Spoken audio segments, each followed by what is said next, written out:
Hansı ölkənin təcrübəsini düşünürsünüz ki, Azərbaycanda tətbiq eləsək, bu istiqamətdə müəyyən müsbət nəticələrə gəlib çata bilərik? Mən bildiyim qədərilə Azərbaycan eyni zamanda BƏT-in bir çox tədbirlərində nümunə kimi də göstərilib.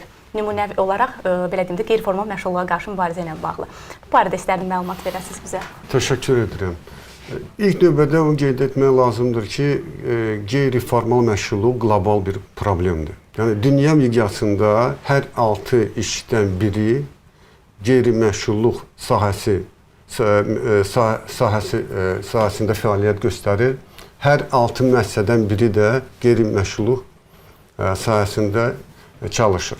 Yəni, bu qlobal bir məsələ. Təbii ki, dünya miqyasında bir çox problemlər də var və bu problemləri aradan qaldırmaq üçün bir çox modellər də var.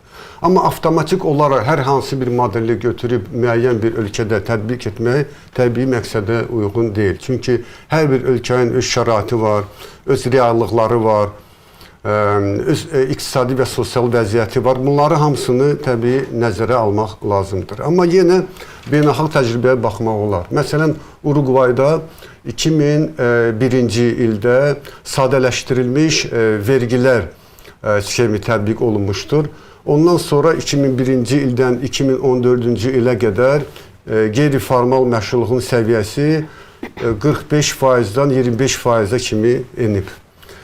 Digər misallar da gətirmək olar. Məsələn, İspaniyada hər hansı bir müəssisədə pozuntular aşkar olunursa, onda həmin bu müəssisəyə birbaşa, yəni ünvanlı məktubun göndərilməsi inteqralı, alqoritmli fəaliyyət göstərir və əgər həmin bu müəssisədə yenə pozuntulara yol verilirsə, onda Beynəlxalq Əmək Təşkilatının 81 sayılı konvensiyasının 12-ci maddəsinə görə həmin bu müəssisəyə Dövlət Əmək Müfəttişliyinin ekspertləri göndərilir və bu müəssisədə araşdırmalar aparılır və ola bilər sanksiyalar da tətbiq olunsun.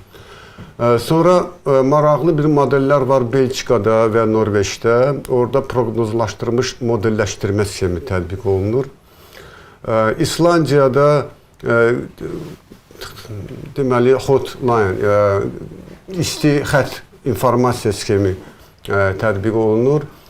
İtaliyada 2021-ci ildə və Sinqapurda cari ilin yanvar ayının 1-dən başlayaraq platforma iqtisadiyyatı ilə bağlı, yəni platforma operatorları tərəfindən platformalarda çalışan bütün işçilər haqqında məlumat hökumətə, yəni Əmək Nazirinə təqdim olunmalıdır.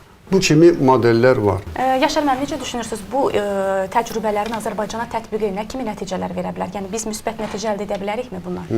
Azərbaycanda artıq müəyyən bir müsbət nəticələr var. Bu da dostun fəaliyyətidir. Dostun fəaliyyəti BƏT-in bütün tədbirlərində BƏT rəhbərliyi tərəfindən yüksək qiymətləndirilir. Amma eyni zamanda qaldı ki, digər ölkələrin təcrübəsi və modelləri, onlara hamısını yəni ki, baxmaq lazımdır, araşdırmaq lazımdır. Ola bilər ki, hər bir ölkədən hansı modelin xüsusiyyətini tətbiq eləmək olar. Təbii ki, bu daha ciddi yanaşmanı tələb edir.